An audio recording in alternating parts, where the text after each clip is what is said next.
Did you unhitch the trailer at second base and take third in the triples affair to prove that you still had it in your legs? Yeah. This game kind of just sprung open. Yeah, baby. That's the fun of baseball right there. But yeah, this series was much closer to the first couple games than the box score suggested. Did you guys have an approach for Stephen Hiscock? He's been dominant all season. You guys seem to have his number today. Stephen Hiscock, he had a disappointing performance against Amarillo, bounced back with a complete game tonight. Just talk about his performance. You took the ALS Ice Bucket Challenge recently. I know pitchers are creatures of habit.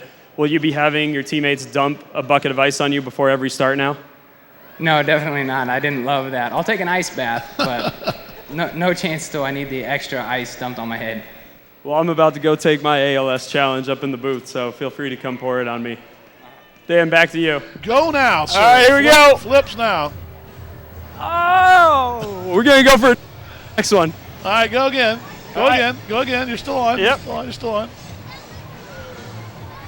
Oh! Oh, man. We'll try for another here. Oh, that girl is killing me. That thing looks like it hurts. It hurts a lot in the stomach anyway. Oh, wow. So can you see the game from there? Can see some things. I know that there's a baseball field in front of me. There goes the runner. Throw to second base is not in time. Drew Mirren has a stolen base. He looks really fast from here. If I don't pass out from being upside down, I'll give you. Oh, no. Oh. The microphone's actually working well on this. Methodist Hospital Foundation's Mardi Gras night. So you can see I have my beads. I'm in a very festive mood tonight. This could be my last regular season game, but we're certainly gonna be here for the playoffs. And if you were one of the first 1,000 fans in the ballpark tonight, you received one of these cool Railcats visors, and I'm gonna try this on, see how it looks on me. 2-2. Inside here, 3-2. Looks very sharp. Looks very good, I think. Yeah. Yeah, I'm not much of a visor guy, but I think Steven and Dustin would probably approve of this. Hope owns our park, runs around it all the time, and can do whatever she wants. But if you want to check out Bark in the Park, we have the Humane Society, the Second Chance for Pets Network. Walk the concourse. There's tons of opportunities. Pets like these need a home. If you were one of the first 1,000 to the ballpark tonight, you received one of these. And I tell you what, it's beach season out in Chicago, so I'll be sporting these every day on the beach.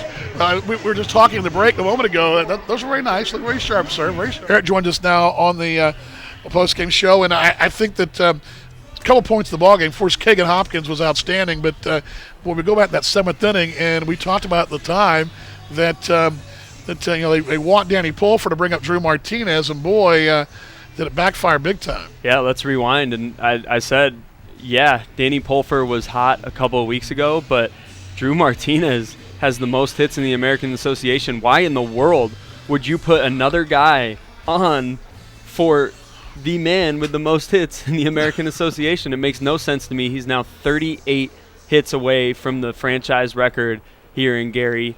And a 3-hit ball game tonight. He already had 2 hits before that situation. So a big head scratcher for me if you're the Kansas City T-Bones walking Danny Pulfer in that situation. But how about the spot start from Kagan Hopkins? Sat down 16 of his first 20, and as a staff, they struck out 13 tonight. Not the season high, I don't believe. I'll double-check that, but I meant to look at that during the break. So that's pretty good work last 2 times out as a starter. And as a spot starter, too, that's amazing. And that's what's so difficult. It's a spot start. You never know when it's going to happen. You have to wait for something else to go wrong for you to get in that spot. And you don't want to root for negative things for your teammates, but at the same time, you have to prepare yourself like those are going to happen. And he did his job. He prepared. He was ready to go. He had a great approach. I don't know if it was a scouting report or what, but he just pounded this team with fastballs. He was efficient. I think it was 83 pitches. He had 7 flyouts, 5 strikeouts. 12 of his outs were not on the ground. And at U.S. Steel Yard, that usually equates to good things. And I'll take it a step further. If you count the sacrifices, 14 of his 20 outs were in the air or in the glove. Wow. What a night tonight. Kagan Hopkins, what a nice start, too. And the club had scuffled last week, lost those 2 at Sioux City. I know it's just one of the 8, but you've got 7 more big ball games against your division here at the ballpark. That's a good start for it. huge start for getting that win tonight. Well, you alluded to it earlier about how poor of a performance, quote unquote, that our guys had in that All-Star game, but I like to think of it as they're saving their bullets for the second half of the season. You don't want to drop all your bombs in BP because you want to save some of those bullets for the game. So they didn't do their job necessarily that we expect in the All-Star game, but they came back here ready to go, and man, did they put on a show. And now they have 3 more games to continue to put on a show, especially going way deep into that Kansas City bullpen. Using 4 pitchers tonight sets them up for great success for the rest of the series. Sure does. And, of course, tomorrow night you'll be with us again with our Dogging It segment, right? The ejection you talked about in 25 games in this ballpark. Not 1 ejection. Last night, 3 ejections. That's just the way baseball is. You go out, you get your tail kicked, and your teammates pick you up. Drew Murin's range in center field cannot go overlooked at home. Huge. He made some plays tonight. The series before when he ran into the wall and doubled off a guy at first. This guy has range. He is a gazelle out there. I really do believe that the reason for his struggles is that home run derby. It was such a great thing for him to be in, but you can tell the mechanics slowly but surely have changed. For my money, for the Railcats to make the playoffs, it has to come down to Craig Maddox.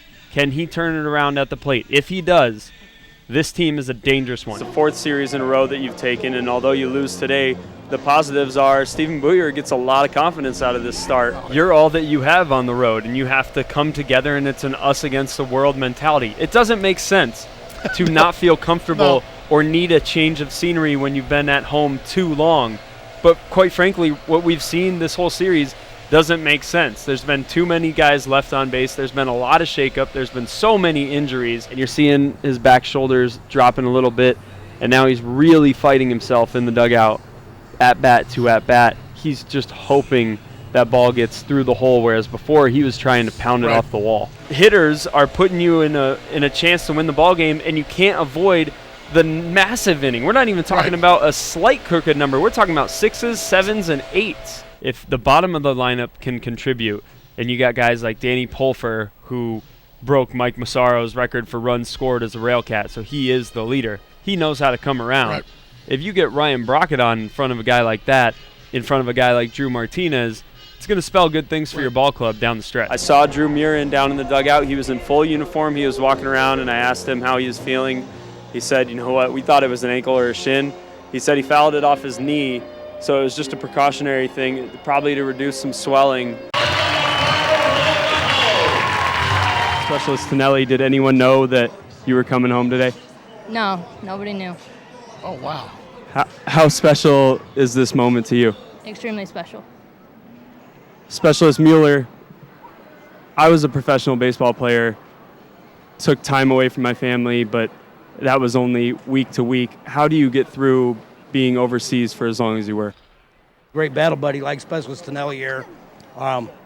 We did special things ourselves. One more quick one for you, Specialist Tonelli. Not a dry eye in this house. Very emotional moment. But what is the first thing that you're going to do when you step foot in your actual house? Take a shower without flip-flops. Thank you very much for your service, you both.